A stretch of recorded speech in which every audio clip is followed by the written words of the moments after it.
We're going live now. We are now live. Okay. Yes. I want to welcome members and the public to this session of the Government Operations Subcommittee of the Health and Government Operations Committee. We have 3 bills on our agenda. We'll begin with the first bill. Council Babbage. House Bill 5 would bring in changes to, I'm sorry, I have the wrong bill up. Cemetery perpetual trust funds, perpetual care trust funds, and how cemeteries, private cemeteries that are regulated in the state can distribute from them for maintenance and other maintenance and upkeep is the only thing that will be allowed.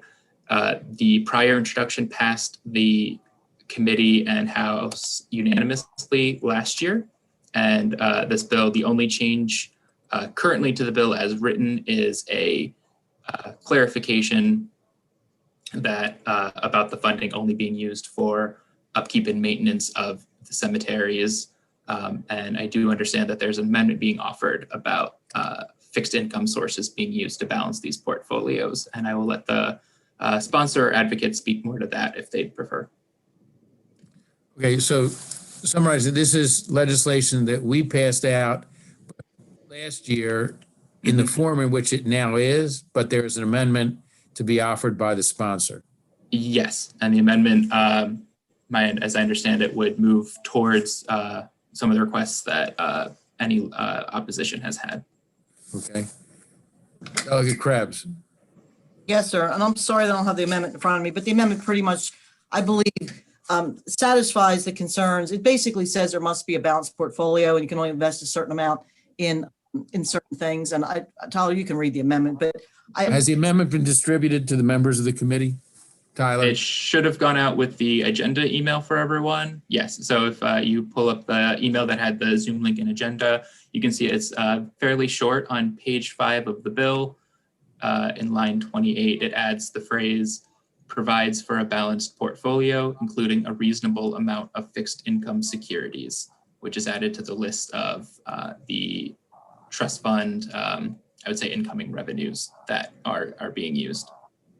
And just to mention, last year, we had the bill 2 years ago as well. And we put in language last year to satisfy the issue from the year before that. And then it just seems like the goalposts keep changing. And basic bottom line, this is a consumer protection bill to make sure that their money is there for these cemeteries so that they can perpetually take care of people that are already deceased. So we're looking, we're trying to take care of people that can't speak for themselves because they're interred. So I believe it's a consumer protection bill to ensure that these cemeteries can be maintained in perpetuity. We already do it for the nonprofits, and it's just the way we do things. It's financially a very viable way of doing things, and hopefully the committee will again pass this bill. Last year we ran out of time getting it to the Senate, and we just put some clarifying language on there to make sure everybody knew that this was the intentions of the bill. Are there any questions of the sponsor? Yes, Delegate Barron.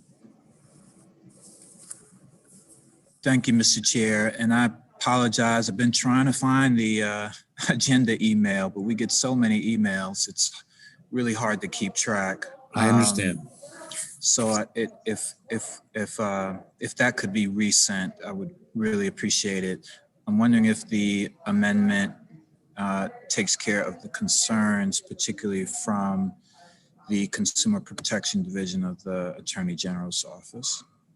I mean, I can send it over to Camille. I'm sorry, I just walked back in. My aid's out and I don't have the amendment in my folder for some reason. It's a very simple amendment, but if Camille wants to answer that question, it's very simple. Chair Rosenberg, if I could proceed. You are recognized. Thank you. I never want to jump in this. Sure. I'm explicitly invited. So the amendment, it fits into page 5, line 28, and it states that the trustee and the cemetery, well, the trustee, shall adopt an investment policy that, and this is the amendment, provides for a balanced portfolio, including a reasonable amount of fixed income securities, and, end of amendment, supports the growth of the perpetual care trust fund. So the exact amount of fixed amount securities, it depends on how the economy is doing, what the long-term trends are with inflation, et cetera, but making sure that a balanced portfolio, including a reasonable amount of fixed income securities that the trustee would be responsible for is exactly what the amendment does. And the trustee, if you guys remember, is a defined term in the Maryland Code. Trustees are fiduciaries. Trustees have a duty to protect the trust, not the owner of the cemetery, but the trust itself, and protect the money and make sure that there is enough, the money is invested in a way that there is enough money for the care and maintenance of the cemetery in the long term. And as Delegate Krebs mentioned, always bears repeating, the money in the Perpetual Care Trust can only ever be used for care and maintenance of the cemetery. Cannot be used for anything else. Is that under existing law? Yes, that is under existing law. Okay. Delegate Barron, are you you so want to see the- the, go ahead. So that sounds like it's an attempt to address the concerns of the AG's office. Yes. I would just, if we could maybe check in with them. I don't always agree with them, but we might want to just. Now, Senator Check that West and I, box. when we were very surprised that the AG did not approach the bill sponsor about their concerns at all. They simply dropped the letter. Senator West and I did speak directly with Attorney General Frosch on this issue to really flesh out what his concerns are. And what we really stressed to him is that currently, the way trusts are run have changed. They need to be modernized. And all the other trusts in the state, including any one of the non-regulated cemeteries. And to be clear, regulated cemeteries, there are only approximately 85 regulated cemeteries in the state. So any other cemetery in the state, any of the nonprofit, religious, municipal, veteran, any of them, can already do what we're asking for in this bill without any oversight. And we are asking merely to modernize the trust, to simply change the way in which money is taken out of the trust, to properly incentivize the trustee to be able to invest the money for the long term. So that's what we're trying to accomplish. And that's the point we made to the Attorney General. All right. And Thank let me you, just Mr. Chair. mention, and this bill we had, like I said, we've had it in for 2 years, and we had a few, not the Attorney General, this is the first year he's ever weighed in on this at all. But the first 2 years, there were a few folks that are familiar to our committee that came in, tried to put a burden. But we passed the bill last year. We wrote language in to satisfy them. Like I said, it keeps sort of changing the goalposts.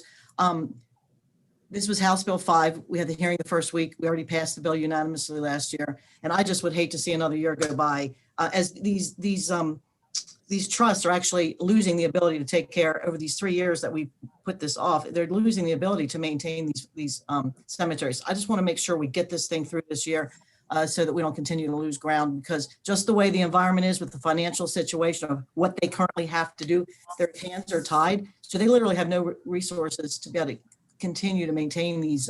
It's making it more difficult to maintain the cemeteries the more we tie the hands in this environment. Thank you. Delegate Barron? I'm pretty sure I support the bill. I just know that this particular division of the AG's office sometimes can be a squeaky wheel, and sometimes, as it appears here, comes out of nowhere. And so. And I will say Senator West has done a really good job. I sent a memo to you guys last night. When you get bored tonight, dated February 22nd from Chris West, and it really explains what this does. And he does it very well. He's an attorney that talks at an elementary school level to those of us, and he put it in writing. And I'm hopeful that the AG reads this, whoever wrote that opinion, and will really, I don't really think they understood the bill. That's my opinion. But if they read this, I think they would understand it. But I hate to belabor this. Okay. Delegate Barron, is your wish to hold the bill, or are you ready to proceed with? Not at all. I'm ready to proceed in favor of the bill. Thank you. Is there any further discussion? Okay, is there a motion on the amendment? I see a question from Delegate Hill. Oh, I'm sorry. Delegate Hill. All right, thank you. So, yeah, I just want to go over a couple of things. So Delegate Krebs, I agree with you. You want to make sure that 100 years from now, when these cemeteries have been full and there's no more sales, that they can still do what they're supposed to do. So Camille, you said that they can already do this, but Delegate Krebs says we need this so that they can do this. So you just confused me, Camille. I'm sorry to confuse you, Delegate. Okay. Hill. What I meant is there are only about 85 regulated cemeteries in the state. The regulated cemeteries are the ones that are prohibited from modernizing the way in which their trusts are run. All the other cemeteries in the state that are not regulated can already do what we're asking for in this bill without any oversight regulation. Okay, good. So let me just walk through a couple things because I've read the testimony 6 times, the fiscal note and the bill. There was an issue raised about only being used for maintenance. And I see in the bill, and I think this may be what you added from last year, that there is a line on page 2 that says it can only be used for maintenance. So I think that's addressed. Yes, Delegate Hill, that is already in law prior to our piece of legislation. And regulated cemeteries trust fund can only ever be used for care and maintenance of the cemetery. That is current law. So the line you added on 4 is belts and suspenders. It's belts and suspenders. Okay. The second issue has to do with the fact that the taxes are to be paid from the principal.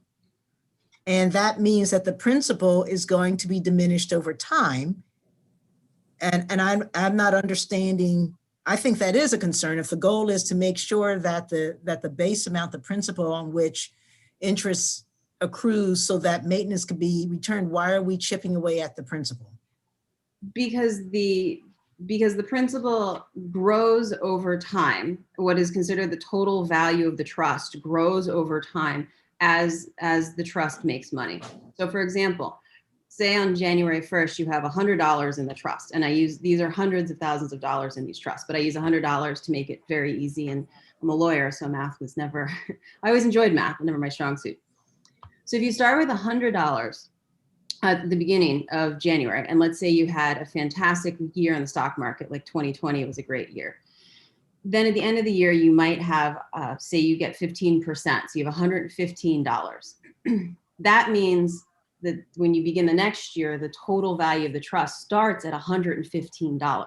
So it starts at much higher. So even if you pay the taxes out of that $115, you're not paying it out of the original 100 because every year, based on interest and the value of the assets in our portfolio, the amount of the portfolio grows. But the gains are the only thing you pay taxes on. So you only pay them after on that 15%. Am I correct about that? You don't. So why don't you pay the taxes on the 50 out of the 15% that you gained? Because if you have a bad year, right? Capital gains are only paid if you make money that year, correct? If you make money and if you convert the paper gains into real gains. So if I have IBM stock, I'm only going to pay taxes when I sell that stock, even if the stock increases in value every year. I only pay when I sell. But you're not supposed to be selling anything out of this trust fund except the interest and additional funds you make from dividends and that kind of stuff. You're not supposed to be spending the principal for anything. Well, there's a difference between whether or not the trustee wants to rebalance a portfolio or buy and sell the assets within the portfolio versus whether or not you take money out of the portfolio. Right. And then that's the second question. There is some issue that this bill, the language seems to allow the owner, the trust fund is set up for the owners of the plots to make sure, and their relatives and descendants to make sure that what they've invested is maintained. There was an issue raised about why is the owner being able to get money out of this trust fund? So we're talking about two different owners. We have the owners of the plots, which may be the families or maybe the persons literally interred in the plots. And you're talking about the owner who owns the land, this cemetery owner. Correct. Now, any money that comes out of the trust, and this is already current law, can only ever be used for care and maintenance of the cemetery. So Correct. Even if for some reason the stock market goes nuts and you could pull out millions of dollars one year, you can only ever spend that money on care and maintenance. Cannot be used for profit for the cemetery owners, cannot be used for anything else other than what is currently defined in law as care and maintenance of the cemetery grounds. So that is the ultimate restriction on how that money is used and how that money is taken out. Okay, so that issue that was raised in the opposition testimony And there is language in here that talks about distribution to the owner as opposed to distribution to the trust fund. Well, the distribution That's would just go, confusing, is the what you're telling me. distribution would go to the owner to pay for the care and maintenance, for someone to maintain the grounds, and Okay. if there's a. say, The owner of the mean- cemetery. Right, the owner Gotcha. of the cemetery, It's yeah. for them Right. to carry out their responsibilities. Right, but if the owner of the cemetery then decided to pocket the money or do something other than care and maintenance of the cemetery with that money, that's a crime. Fine. That's what I needed to have Investigated. clarification on. Yes. And yes, then the ma'am. final question had to do with the issue that was raised is, as you said, the trustee is a fiduciary. There was an issue raised about how, unlike other trusts, this should not be someone who's making decisions about investments based on stock market analysis, but should be an actuarial making these investment decisions because of the nature of this fund. And I just wanted you to comment on that because it made sense to me that we should be talking about an actuarial, not someone whose goal is to just watch stocks and bonds. Have an actuary do an actuarial analysis of these cemetery trusts would be incredibly uncommon. It's not required in any state in the union. I think it's required. I'm sorry, let me interrupt. It wasn't a suggestion that you have an actuarial analysis. Was that the decisions about how to invest be made by an actuary, if that's the testimony as I read it? Yeah, that I think that's nonsensical. The trustees that are empowered, the trustees that manage the money within the trust are professionals. They deal with cemeteries on a day-to-day basis, and they understand the life cycle of the cemetery and where a particular cemetery is in that life cycle.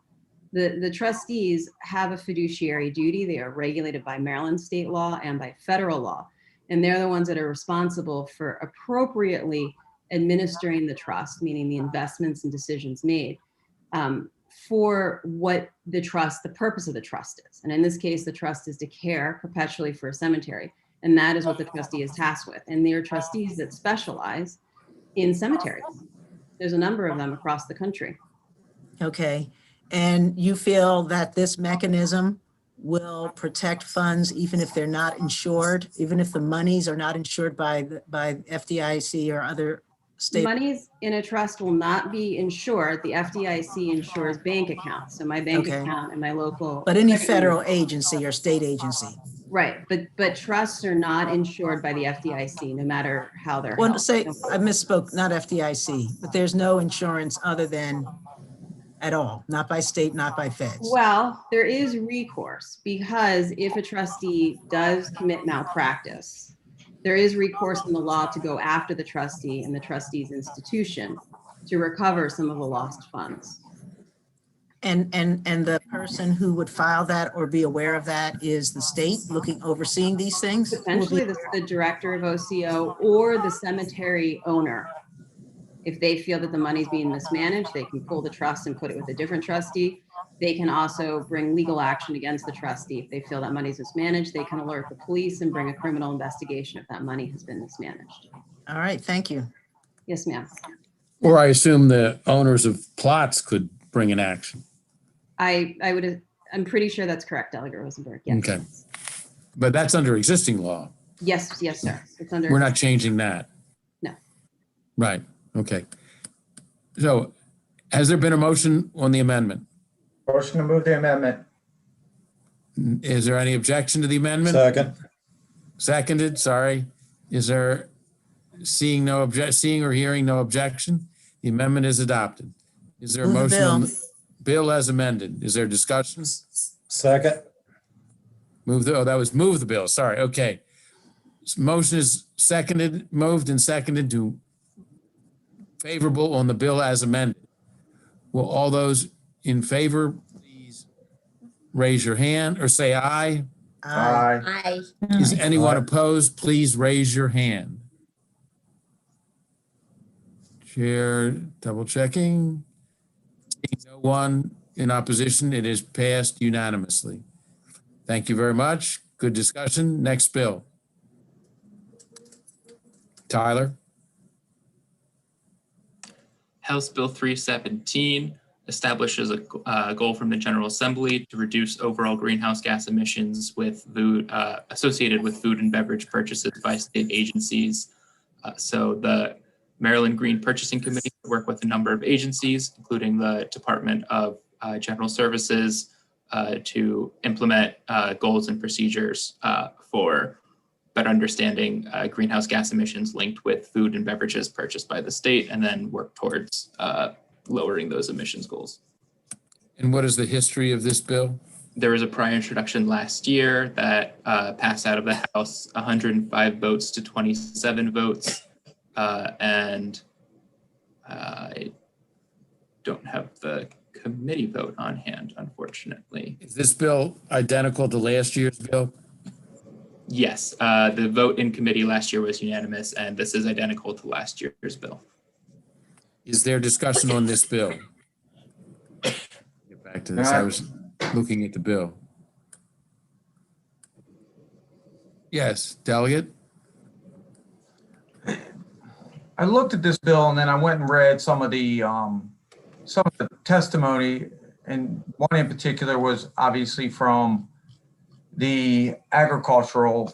It's from the Delmarva Chicken Association. When you look at this bill, and this is very similar to what we saw last year in trying to reduce the meat distribution to the prison systems, because this is what is enclosed in this again is some of the, it exempts out some of the universities, but the hospitals and prison systems and some of the other state government people that we offer these foods to. If you're talking about trying to reduce greenhouse gases, the first thing that's always pointed to is the agricultural industry, but usually the chicken industry and they've made tremendous strides to reduce their greenhouse gases. I am just very concerned that the real motive of this bill is we're going to stop serving chicken and meat everywhere, because it's really the only way to meet these very lofty goals of reducing greenhouse gases by, I think it was like 25%, if I remember from the physical note. And look, I understand everybody's trying to do what they can, but we put these huge lofty goals out there and it destroys the #1 industry in this state.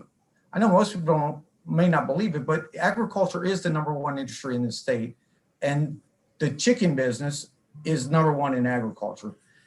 And if we start to drive out these major industries in our state, pretty soon there's nobody to pay the tabs around here. I mean, this industry has been vital to Eastern Shore, and we do still have a lot of cattle industry up in Harford County and some of the northern counties, and even southern Anne Arundel County. And I just feel like I know that some people are doing their best to reduce greenhouse gases. I don't know if this bill is really going to have any effect at all on greenhouse gases, other than taking direct target on the #1 industry in this state. And I think that we need to do everything that we can right now to keep some of these industries alive. And on their own, they've done some amazing things to reduce their own greenhouse gas output. You can look at all the studies. They've reduced it from 2010 to now. It's been amazing what they've done, and everybody's always looking for more effective and efficient ways about doing business that has a minimal impact on the environment. And to just throw out numbers of, we're going to reduce it by 25% by 2030 sounds great, until then the unintended consequences, we're driving out the people that have really helped to create a flourishing and thriving economy in this state. And for that reason, I do not feel that I'll ever be in support of this bill. Thank you for that eloquent speech and discussion. Valid. Is there any other discussion? Okay. Is there a motion? I think Doug Hill's raising her hand. So, well, and Mark? Chloe Waterman's here, and I didn't know if she wanted to respond, Mr. Chair, but I mean, I think that to Delegate Chisholm's point, he said that the goals were lofty and unachievable, and then he cited how much has been achieved already. So I think those stand in stark contradiction. So we are able to make improvement, and we can do that without forcing everybody to avoid all meats and poultry. As I read the testimony, both from the Farm Bureau and the Delmarva Poultry Association, their concern was that they would not have a say in the conversation, and that the standards and the baseline would not be set in a way that they thought would reflect how much improvement has already been done. And so I would ask Ms. Waterman to comment on that. I think they will be at the table if they want to be, and they can help set it. And I don't think we should be fearful of getting data, because it may show us something we don't want to see. And that's all this bill does, is gets the information and sets some goals and asks for the greenhouse group, at least as I understand it, to help us understand and come up with a plan for how we can achieve those goals. And if I may add to that, Mr. Chairman, the reason Certainly. why is for the same reasons. And there was a point last year where they were actually in support of the bill, and Ms. Waterman can tell you about that. And if you read what they sent to us, that's what Delegate Hill said is exactly what the bill will do. So I think that she needs to address that, because it's not true. Ms. Waterman? Yeah, thank you Please. so much. Thanks so much for the opportunity to address the committee. For the record, Chloe Waterman with Friends of the Earth. I think that what the Vice Chair and Delegate Hill said is exactly right. 3 points in response to Delegate Chisholm's points. Number one, that it's a lofty goal, worried that we can't achieve it. This is a really moderate goal. University of Maryland College Park, they're already doing this. They're on track to meet the goal. Sodexo and Aramark, the two largest food service companies in the United States that I'm pretty sure have contracts in Maryland as well, have goals that are in alignment with this target. Sodexo's is actually to reduce emissions 34% in the next 5 years. So this is a lot more moderate than that. We also mapped out, looking at corrections menus, what this would look like. Corrections right now serves meat at the majority of meals, meat, poultry, and eggs. They currently serve twice the amount that is recommended by the federal dietary guidelines that USDA comes up with, 53 ounces versus recommended 26. So this would actually bring it closer in alignment with the DGAs. And we looked at a way to do this in 1 year by making only 4 menu swaps. So it's a moderate goal. That's point number one. Point number two, in terms of how this affects Maryland's agriculture industry, right now, and DGS is here and can speak to this as well, Maryland is purchasing a very small amount of food directly from Maryland farmers. By nature, our procurement system is working with the national marketplace. And so this will have a minimal effect on Maryland farmers. It would go into effect very gradually. And for any legitimate concerns there are about Maryland farmers, we're open also. We expressed to the Farm Bureau already, we're willing to exempt certified local farm enterprises from this bill, which is a definition created by a new bill from Delegate Charkoudian that this committee passed and just overrode the governor's veto of, so that we're making sure our local farm enterprises aren't affected by this.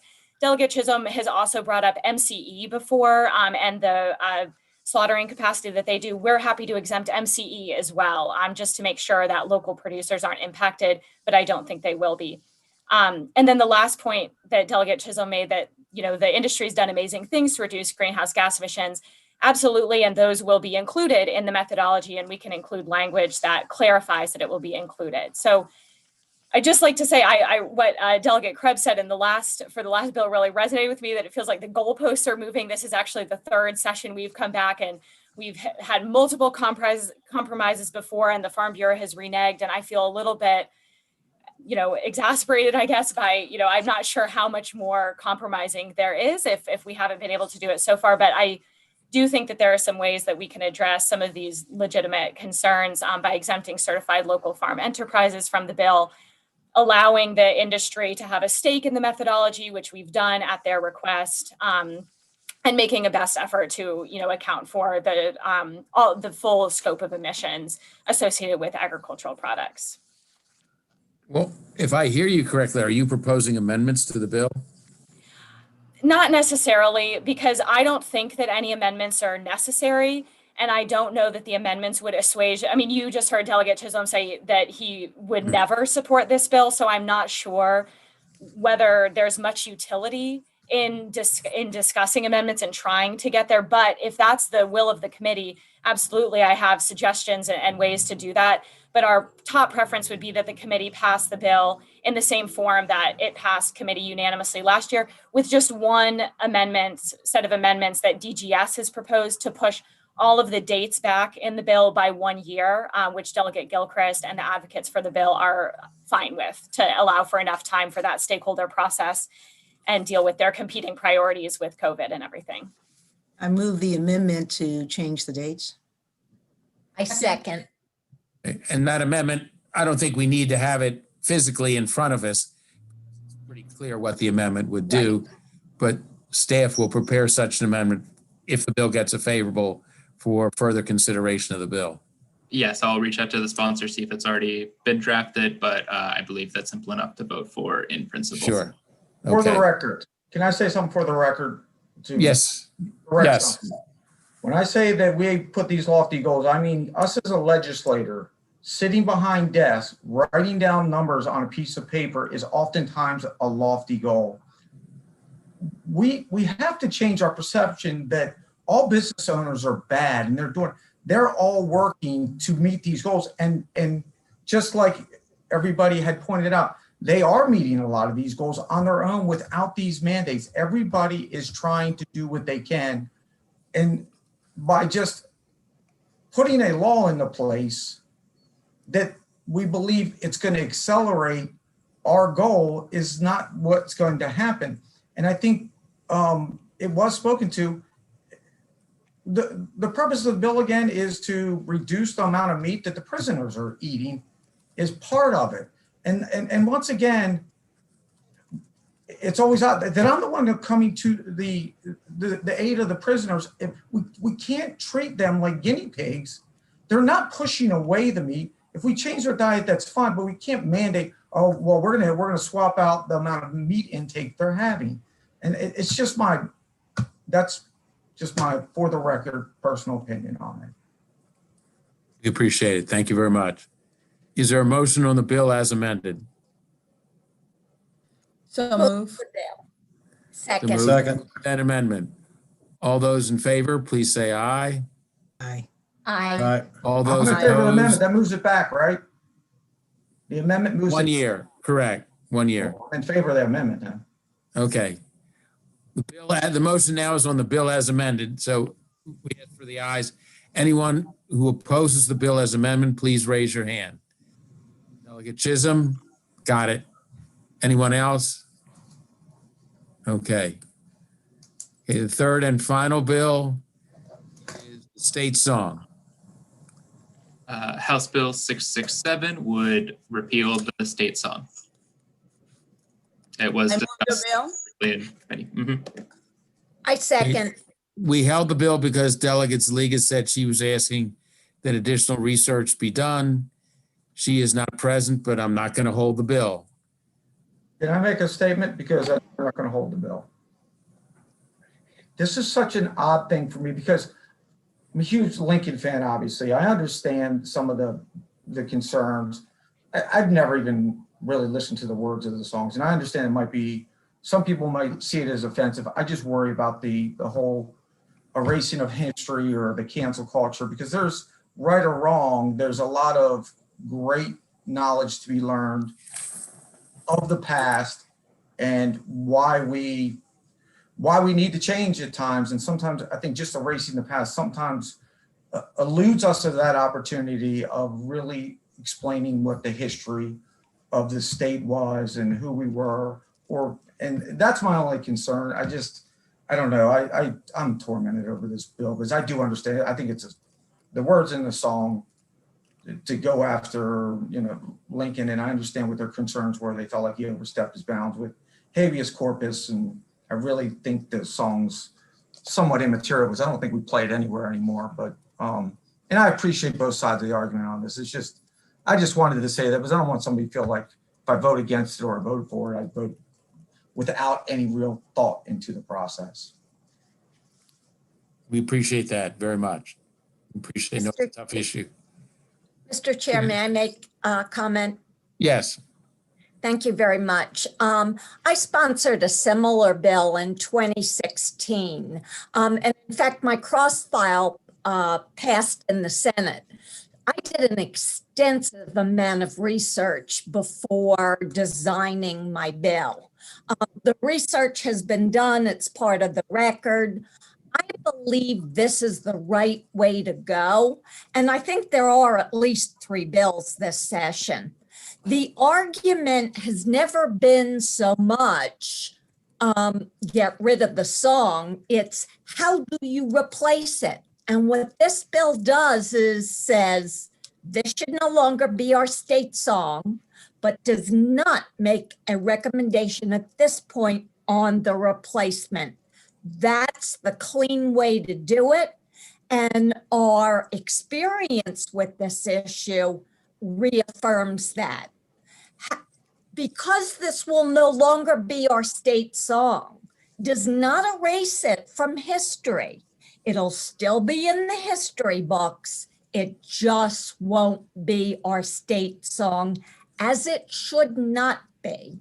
And that's why I have supported this effort for years and brought an initiative forward myself. Thank you. Thank you. Mr. Chair. Yes. Okay, so I agree with Delegate Young. I remember her bill, and for those members of the committee who have not been here for more than a couple years, this is not something that is new to the rest of us on this committee. You know, as I said, there was a summer study group, and that report was included. So Delegate Chisholm, Delegate Shalega, and any other people who don't know the history of this committee and this song, I submitted that so that you can have access to that information. So please read it. And, you know, I think the idea of talking about a cancel culture sort of misses the point that Delegate Young spoke so eloquently about. We're not canceling anything. We don't have to stay mired in what is bad and wrong in order to hold on to our values. In fact, our values suggest that we walk away from that. As one of my priests used to say, I loved you just the way you are, but too much to let you stay that way.